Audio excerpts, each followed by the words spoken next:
We got hards on. We're going to the end. Welcome back. It's another podcast talking about the Qatar Grand Prix. Um, I'm livid. I'm seething. My skin is boiling. My head is hot, man. And I got some stuff I want to get off my chest. I don't know if it's gonna be a long one or a short one.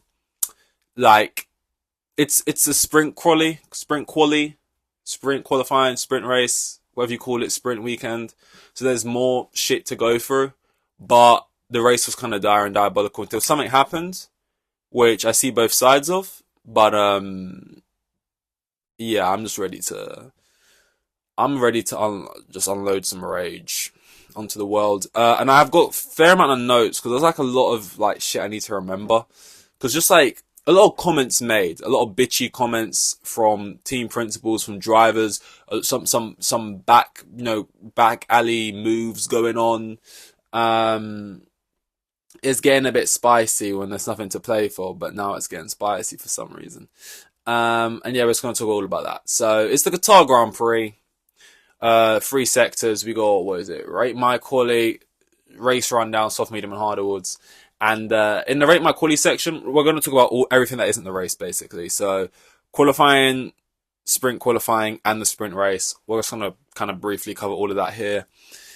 And then we'll get into the race and stuff. And honestly, the race, I got like maybe two things I want to talk about outside of one Oppenheimer bomb level reverberation thing that happened that affected most of the other things I'm going to talk about. And I'm just going to ramble about that for a while because it's just so much like that's the giving tree of its roots spread far. But in terms of quali, Lando put it on pole. Did put a cheeky little bet on that. So silver linings, I guess. I made about 20 quid. So don't call me if you even have my number. Don't call me because I made 20 quid. So one more win like that and I'm moving far away. So thanks, Lando. That's not going to save me all the other money I lost from betting on you to win from pole in other races. Anyway, going on from there, Nando was on pole. I don't know why, I kind of just felt it. To be honest, it was anyone's game, really. He could get it. And Lando seemed like a good as chance as any. I wasn't as confident to put money on pole for him in the actual qualifying, and that was the right decision not to. But in sprint quali, when nothing matters, I thought, oh, that's when Lando will probably do it. I'm clearly someone who's been jaded by this season. But the Hamilton self-loathing continues, which is like painful to watch, and I imagine painful even if you hate Hamilton, because it's just kind of like I don't like this. Everything Hamilton's doing when he's like basically like punching himself in the forehead, like Dobby, being like I'm shit, I'm stupid, bad elf, all that stuff. It's like, oh, it feels like I'm not meant to be seeing that, like that should be at least behind a paywall. That should be behind closed doors. I shouldn't. I don't, I shouldn't be seeing that.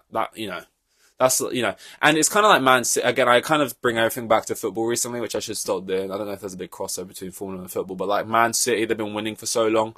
And it's like, once you get used to winning, you don't know how to lose. And a lot of people who play sports, who like sports, who watch sports, a lot of people would agree that losing feels worse than winning feels good. And when you haven't, touched that dirty water in so long, and then you hit a loss, like the way that's got to shock your system, like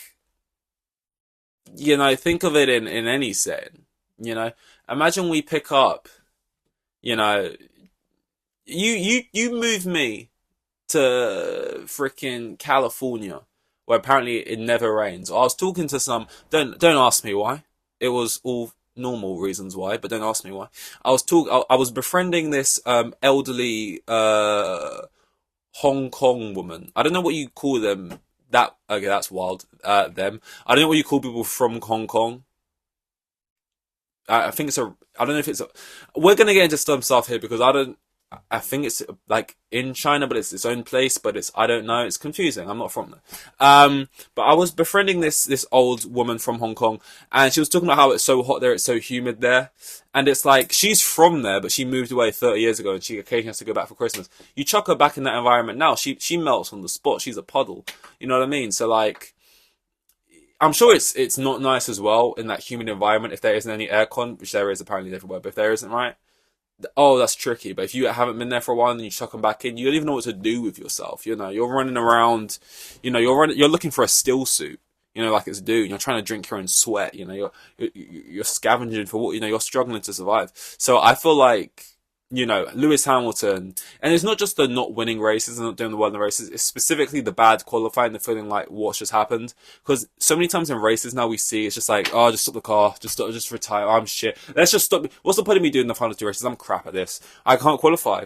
I'm a big stupid idiot who can't qualify.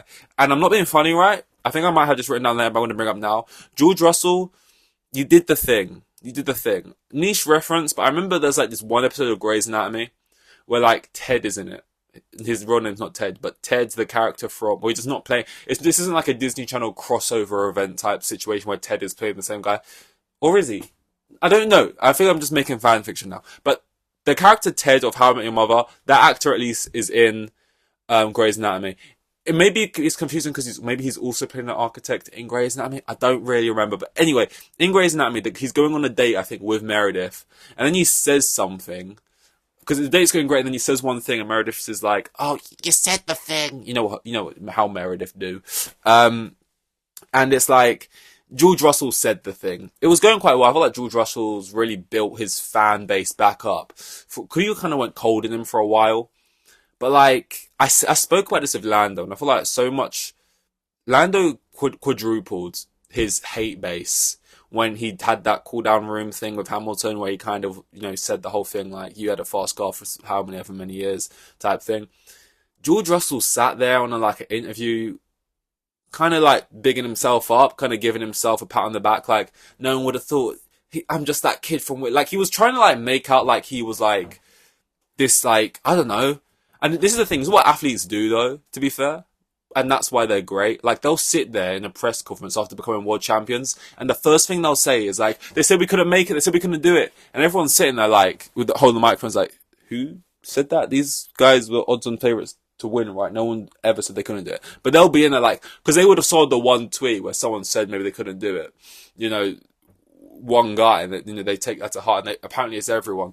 And George Russell sitting there like, who would have thought, just me, that kid from Williams, that I would step into my first seat a Mercedes and, I don't know, topple Hamilton and beat him. You know, who would have thunk it? Just little old me from Williams. And it's like, firstly, that whole narrative's kind of weird because I don't think George Russell was just a little old me story. I'm just little old George from Williams. Like, he did win F2, and you were unlucky to have to be the one. Like, you finished first, Lando was second, Albon was third, and you got the worst out of the three drivers. You got the Williams, Lando was in McLaren, and Albon was in a Red Bull. So I get, yeah, you was at Williams, but it wasn't like this whole, like, everyone was thinking. Anyway, either way, he kind of said something which was kind of like, you know, a tiny jab.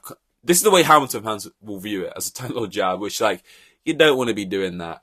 And especially with the other bad press, he got, you know, that's just the sound. That was the sound of,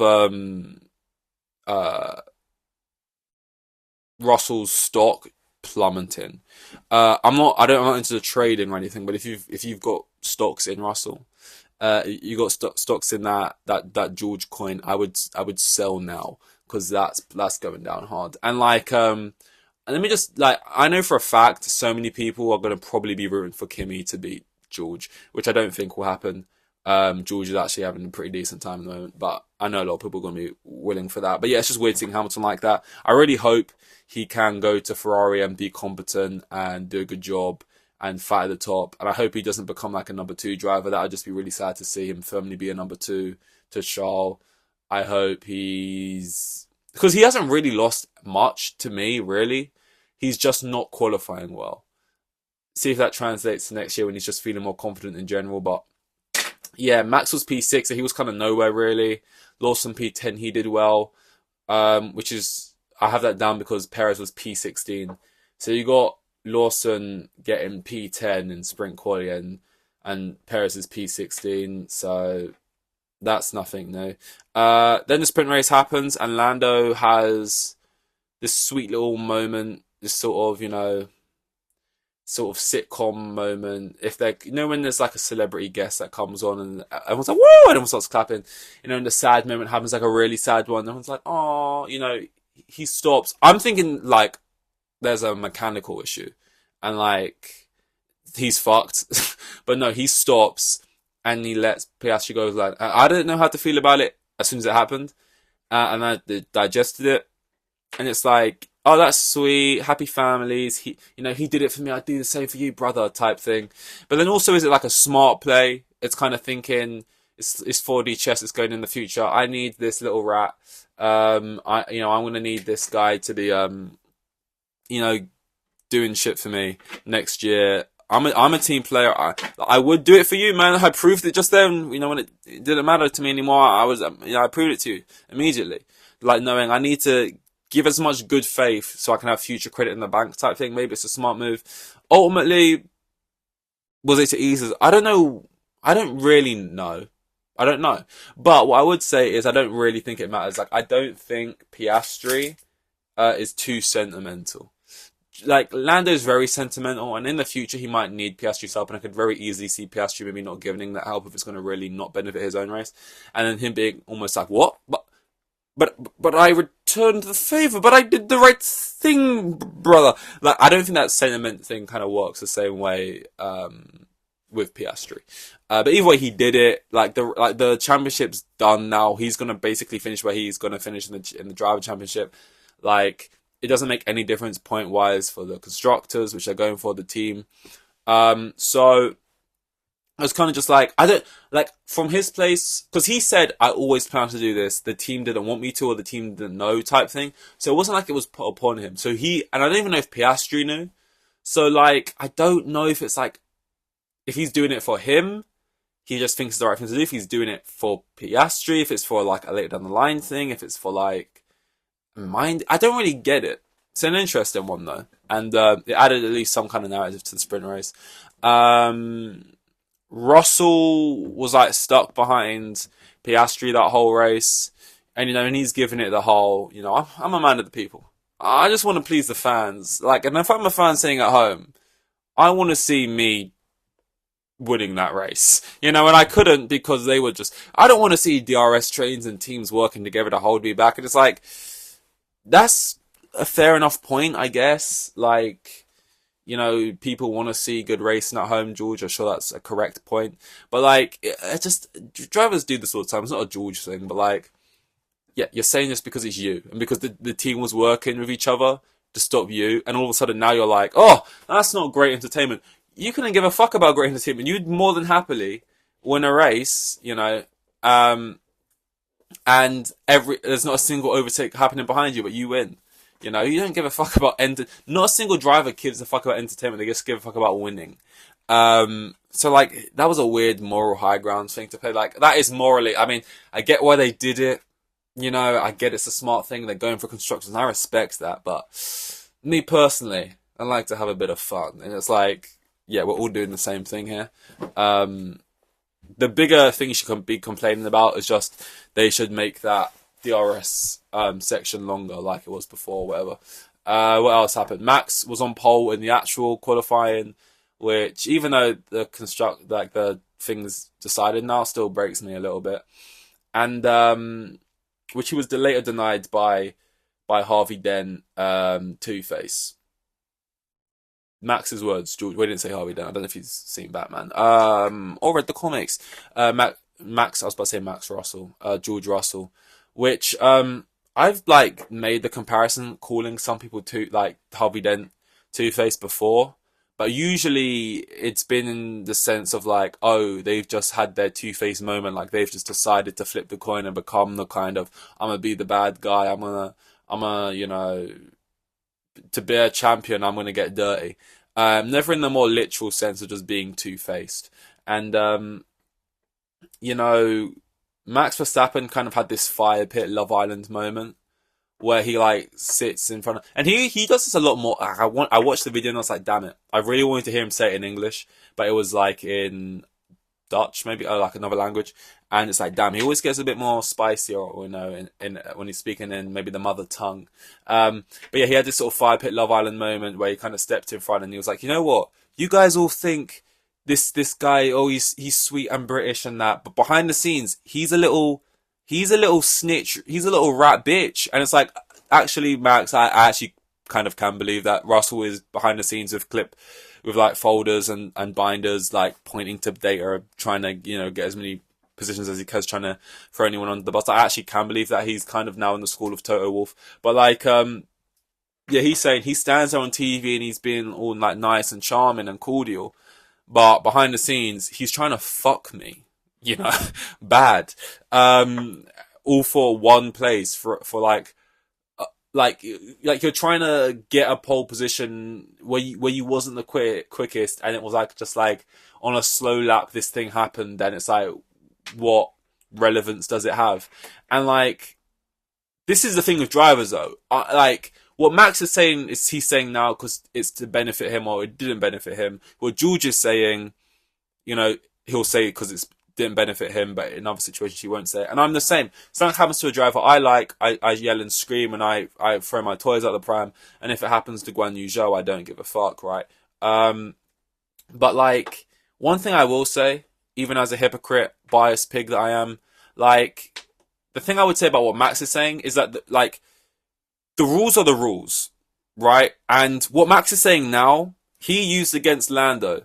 And like, within the context, it's like, oh, like this thing happened on a slow lap. Why does that now mean you should have like, within the context, I agree with Max. Like, I get rules are rules, but like, whatever grander effects that had for like, that's bullshit to like lose a place for it. Or like, it's just like, when has that ever happened before? Whatever, right? But it's the same thing he was using against Lando later, when it's like, rules are rules. Hey, he speeded. I saw that. I've got my eyes on the prize. And it's like, in my mind, for that, it's like, yeah, I get it. Rules are rules. You break the rule. This is the punishment. That's what the book says. But I just think there should be context with rules. I've got this problem with all sports, to be honest. And just like these, but we got to get to that when you get to the race. But whatever. George Russell, not looking good. It's sort of the character assassination of George Russell at the moment, although he shouldn't really care. He's actually in a really good place right now. He's driving pretty well. In his mind, he's going into the next season being the number one. He thinks he's the second coming of Hamilton, and he's about to like take Kimi under his wing, and all of this stuff going into the next season. He thinks, he could be. I don't know what he thinks. He went on that lie detector. This was ages ago, where he downright said, "Yeah, I'm quicker than Hamilton," and it was a fact. He believed it was on a lie detector, and those things are basically gospel. I don't know how true they are. Like, they could be fucking, Christmas stocking filler level goods, but so the lie detector said. So like, and that was like halfway through the season or before the season, where he got smashed by Hamilton. He's done better than Hamilton this year, but Hamilton's kind of zoned out, I think, and his heart's not in, his head's not in the right place. And he did beat him in the first year, but like, I don't actually remember how close that year was. But the second year, he completely railed Russell. And yeah, I don't know. I think I don't think I have to sit here and like convince you that Hamilton is better than Russell. Whether he's still better now, I would still say yeah. I think with the right machinery, in the right headspace, he's still going to get more for you over the course of a season than a Russell is. And I don't think that should be considered a hot take. I don't want to live in a world where that's a hot take. And also in actual qualifying, Orlando was P3 and Paris was P9. Go on, son. Go on. Get in there. Go on, my boy. P9. Come on now. Heady heights. Go on. Oi, oi. Oi, oi. Sorry, I know what I'm shouting for. But no, I'm just taking the piss. Like, that for him is... That's big. That's big, man. No, that's big. Q3. Get in there. Get in there, Lewis. Alright, race rundown. On today, more Paris coming away. On today's episode of Dumb Ways to Die, we started this show back when Perez didn't get a false start by just going too quick. That's fair enough. He just decided to park like, 50 years ahead of where you're meant to park, where the big yellow line is. He was like, oh, I'm gonna park here instead. And then got on the radio and was like, nope, great start, even though you weren't in the box, mate. And that's when I was like, okay, like, the thing about Perez it was just, before it was like, oh, he's going to qualify really bad, but then he's going to drive through because he's got the quicker car and do a bunch of overtakes, and I was going to say he did an amazing drive. Then on top of the bad qualifying, it was racing bad. And it's like, okay, I get being in a bad place and not being able to get out of funk. Those two things can happen there with driver things. But the dumb ways to die stuff is, as I'm labeling it, as the game goes, it's like new creative ways he's finding to just like throw himself out of a seat if he wasn't already out already. Like the whole, starting outside of the starting grid thing. And then today, he got, I don't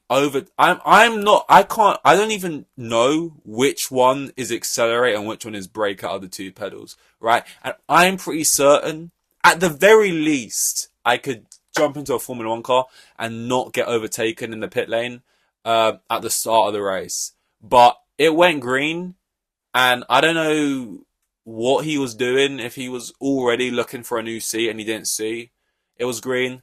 But the race starts and he's just sat there, and Colapinto just drives past. And Christian Horner will make up any bullshit to defend his drivers and whatever, but he just kind of sat there and was like, yeah, I don't know.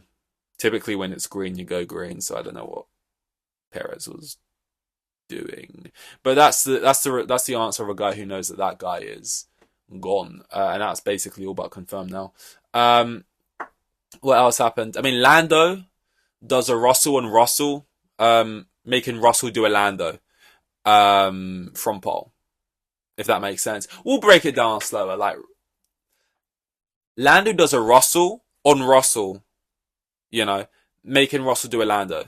Like Lando doing a Russell, like he came from, like Russell at times has pressured Lando and Lando's on pole, and when you're on pole, it's like, oh, it's got a really, like I think people go on pole, and when they got Verstappen right behind him, it's like, I've got to think about Verstappen. And then you get that moment where the guy in third gets to go through, and I remember Russell did it to Lando. And Lando, doing a Lando is just losing it from pole. So Lando made Russell do a Lando by doing a Russell on Russell. I think that makes sense. But either way, he needed to really get past Max there, though, and just at least try. Because I think if he gets past him there, he basically probably wins the race. And at least doesn't finish 10th, because I'm assuming all the other things are then on roll. I'm assuming he would have been first by far and probably slowed it during the yellows, or at least not get, tattled on, whatever the word is. But he didn't go for it. And normally, like, the championship is like decided. You've got literally nothing to lose. You ultimately ended up getting like 2 points from this anyway. So like, I mean, he didn't know that at the time, but like, just go for it. And I know what would have happened. He would have tried to like hold it on round the outside.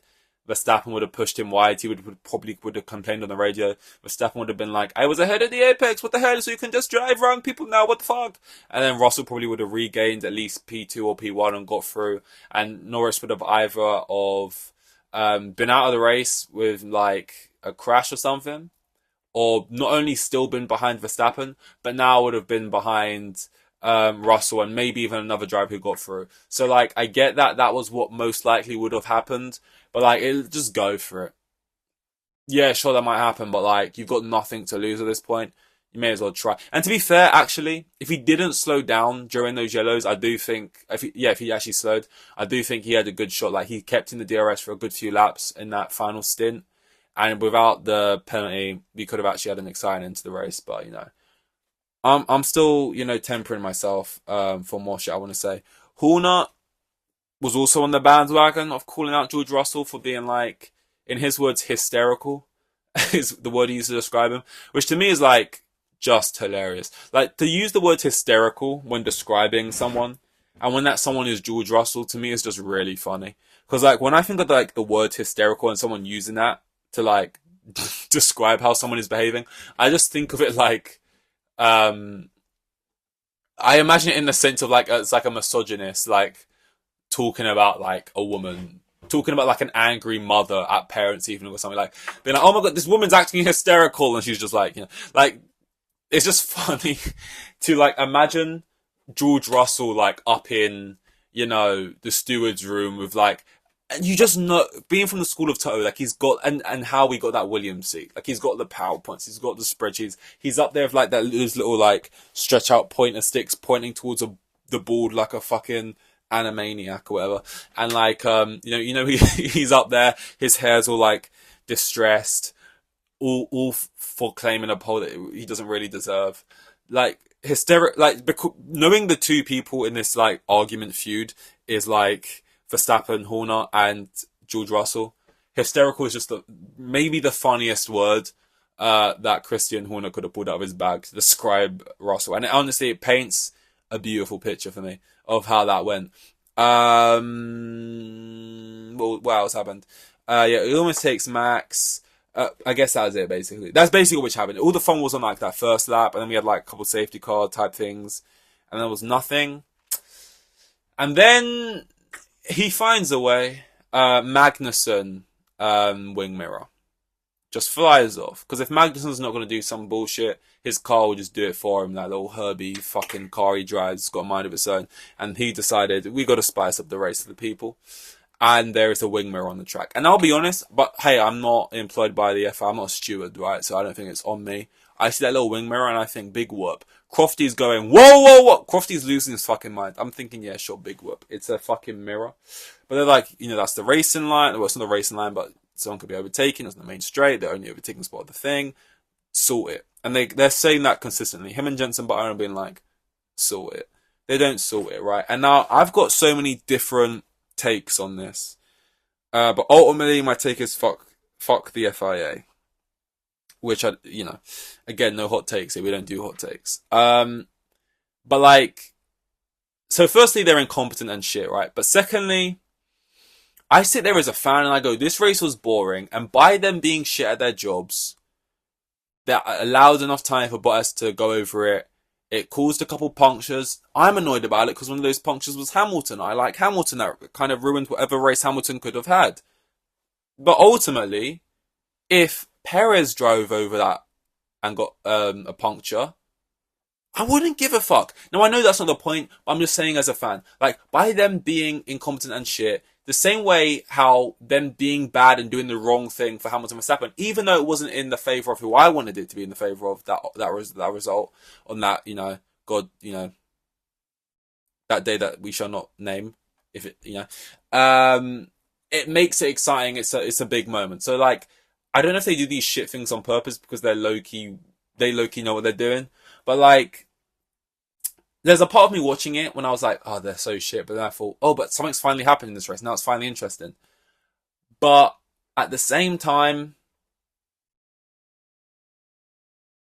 that's bollocks, though, isn't it? That is bollocks. And that's just from my perspective, a drama-hungry little slag. I was a filthy slag. That might be a niche reference for the overseas listeners. I was a tote. Anyway, I'm just like, I don't know. Because let's break it down, right? Norris doesn't slow when there's these yellow flags. These yellow flags that, by the way, are, and this is just a graphic thing I think on the screen, but are like coming on and going off and coming on and going off. And then eventually it does go green. I'm not saying they got the wrong decision. Like, by the way, I'm sounding hysterical. Lando Norris did not slow down during the yellows. That's a fact, and whatever the repercussions of that in the rule books is what they inflicted. I get that. But it's like, there needs to be context, and this is what pisses me off. And I hate this whole fucking mothers meeting. This whole, the FIA is going to release a document. The FIA is going to release their YouTube video, finally telling all, breaking my silence type bullshit, right? But they're all going to sit around and give out this is what happened, explaining this, explaining that, which, by the way, they was late for that. So even their fucking reveal where they fucking talk about their shit decisions, they couldn't even get the release date right. Which, not a great look.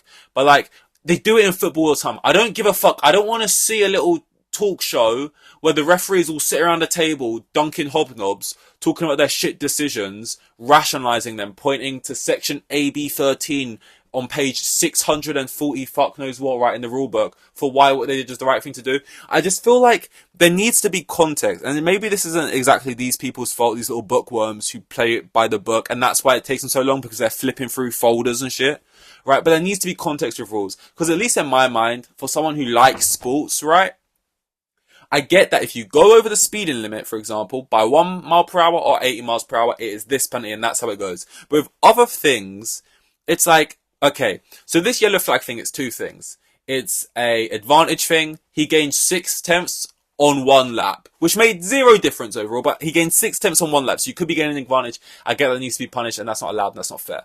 The second thing, right, is safety. We're putting yellow flags up because there could be someone crashed out, something. I mean, someone's crashed out on track, like, you know, but no, there could be a car that span out or something, or someone could be in peril, you know, or like whatever it is, or you might go over something and it might spin you out or whatever, right? But like, knowing that the reason why we had this yellow flag was because, and I think this is before even anyone had driven over it, so it wasn't even shrapnel everywhere, whatever you want to call it, right? This is just when it's a single mirror sitting on the thing. To be like, that gets the same punishment as if there was a car just around the next turn that was like beached somewhere, which you could actually spin out and crash into doing something dangerous.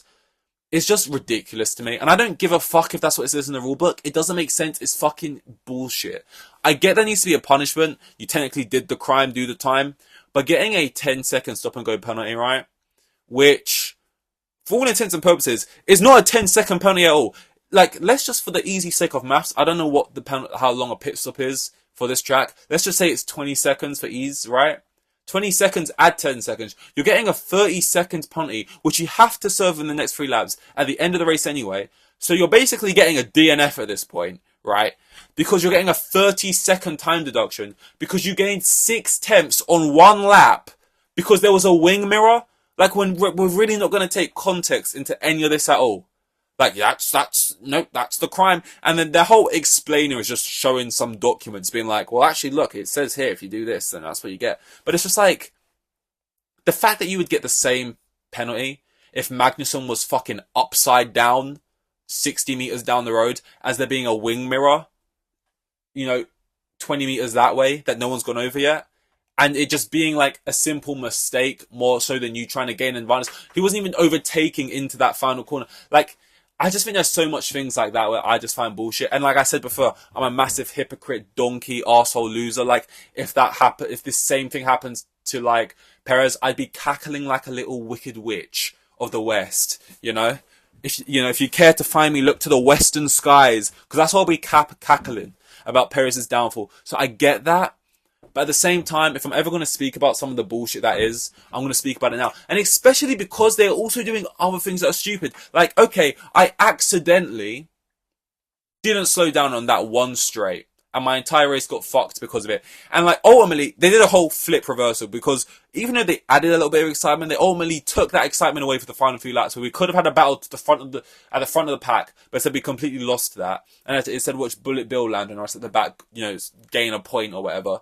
And ultimately give Bottas some hope just to take it away that he was going to get one, right?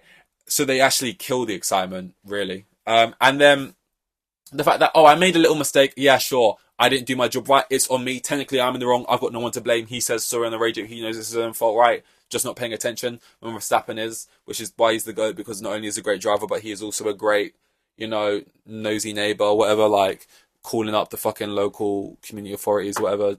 Neighbours too noisy, dog shit on my lawn, you know, like he's got his eyes peeled type shit for that. Like, that is part of being a world champ, right? You got to be like that. I get it. I ain't got nothing against it. And he ain't two-faced, because ultimately, I don't think he's mad about Russell, you know, being like that way in the steward's room. He's angry about the two-facedness. Max will say it how it is. He's saying on the radio for the world to hear. Anyone seen that? And then piping up 2 minutes later being like, so we're just allowed to like speed on the yellows now? Or like, what's up with that? You know, type thing. But like, Lando does the wrong thing, sure. He doesn't notice, sure. Whether he did it on purpose, I don't give a fuck. Whatever it is, sure. What do you get? Wait, for your incompetence, for you just sitting back, you know, oh yeah, whatever, mirror, we're gonna flash a couple yellows and then just, you know, sit here with our dick in our hands, right? What's your punishment? What subsection of the fucking rule book is there that when the stewards and whatever are fucking shit and incompetent, and you ruin, because let me look at, let me get on my high horse, you know, right now and be that guy. But you ruined, I don't obviously give a fuck about science, but I'm gonna be that guy. You ruined fucking Carlos Sainz's race and Lewis Hamilton's race. And where's your punishment? You know, what's your equivalent of a fucking 10-second stop and go penalty? Can we get you gone from next race? I mean, to be fair, I can't remember his name, but he lost his job for it, or he stepped down or whatever. But like, for the Max versus Hamilton thing. But like, Jesus Christ, can we get some of these people subbed out for weekends or something? Put them in the sin bin, because like, this is the thing that annoys me about referees. They're all like, so like, oh, it's the big me. Oh, you stop there. I do. Oh yeah, you get off. You want to argue with me? You're out of here, type thing. They love that, right? No, I know the rules. I've read the rules. You probably don't even know the rules, type thing. But when they actually do things that are categorically wrong, they just hide behind sheets of paper and, you know, and technicalities. And it fucks me off, man. Anyway, doesn't matter, the championship's over. And if anything, their incompetence is the only talking points of what was a boring race. So I guess I just have to stomach it and accept it. But, you know, yeah. Joe was also driver of the day. He got 4 points, but I honestly couldn't give a fuck. No offense, Joe, but yeah, he got points. Yeah, no, that's good. No, that's good, Joe. Joe got points. That's good. Sorry, Joe. I'm just in a bad mood. That was out of order with me. That was bang out of order. Anything else here? That also now means that Joe has scored the same amount of points as Perez in both of their last 5 races, which is 4 points. You know, yeah. You know, I don't think we need to find new creative ways to dunk on Perez. I don't think you need to hear that. If anything, I would have thought Joe would have had more after that. I mean, if you look at the last 3 races, I'm sure me and Perez have scored the same, so I don't think it's that big of a deal. We're being a dead horse now, and when I say dead, I mean literally deceased in the ground. Horses don't get more dead. Yeah. It's almost McDonald's me at this point. Or was that Tesco's? I don't remember now. I also saw someone on Twitter, like Red Bull, are like deciding to alluding to Perez being able to make the decision on his future or something like that. I don't know what the fuck that means. Either way, Perez is gone basically at the end of the season for either Lawson or Tsunoda. I actually think Tsunoda deserves it way more, but I'd be happy for either of them. I don't care. I literally don't care. I don't give a fuck who's in there. I just think, like, for the sake of what's the word? Justice. I think we're at that stage. It's a justice issue now. For the sake of just simple justice, I think just anyone else needs to be in there. I don't care who is. And Ocon's gone as well. He's only getting the last race. Which, if this was Daniel Ricciardo, let's be honest, we'd all be like, disgrace. And I know Ricciardo had more time in the sports. You can't really backdoor a legend like that. And I'm sure some, you know, esty bestie people, wrong uns, I like to call them, are probably on Twitter being like, disgrace. But it's not like he's out of the sport forever. He'll probably get a seat somewhere else. I think he's already got a seat somewhere else, I think. I don't know. I don't keep up with the Ocon's law or whatever. But he's gone. And I think Jack Doohan is driving at Abu Dhabi, I believe, is the next race. I should just check. I think it's Abu Dhabi. I'm not even connected to the internet right now, so I can't. But I think it's Abu Dhabi. Where apparently Hamilton doesn't even want to race anymore, but he keeps saying that, and they're going to keep wheeling him out. Teams are going to, you know, if Hamilton had re-signed a contract and he didn't go to Ferrari and he had 10 more, they would just keep wheeling him out. Hamilton will literally be sitting there like, no, I actually want to retire now. I actually think I have lost it, and they'll keep wheeling him out. Like, get back out there, you know, just driving around at the back of the grid. Soft, medium, hard awards. Soft, I have to give to Norris. Just slow down, bud. Even after everything I've said, no one really had a terrible race where I think they get soft. Normally, that was it was just, it's still, even though everything I said about like the FIA and the rule books and stuff that will never change that I wish would change, like, normally this is what sports like, this is how it is. Just this kind of thing happens too much. Just notice and slow. Yeah. Just, yeah. Like, Max is the kind of guy to, like, he doesn't care if you, like, he knows this shit and he's been fucked over by this shit probably multiple times. And it's just like, I'll slow here. And if I get overtaken, I know for a fact I've got the rules on my sides to fuck you type thing. Like, he just, like, Whereas, maybe even if Lando did remember you're meant to slow here, there's a part of him, it may be in his head who went, but if I slow and Max isn't slowing, and he gains even more time on me where I really need to be making this time right now, it's crucial. Like, he's not thinking that 7D chess way. Russell, the little worm, somehow managed to get P2. How the fuck did he sneak that one after that whole race went down? I thought I was going to be sitting here talking about how Russell actually got embarrassed this week, losing pole, losing a couple places from pole, after like bigging himself up, being like, I'm better than Hamilton. If those McLarens weren't working together, I would have got Piastri and Norris, all that kind of bullshit. And then he fell all the way back type thing. But he somehow managed to just throughout multiple in like FIA related bullshit happening, getting himself into a P2. And I feel like Eddie Hearn, because I'm just you know that meme like, how'd you sneak that one? That's how I feel, because Gasly was P5. I've not mentioned Gasly this entire video.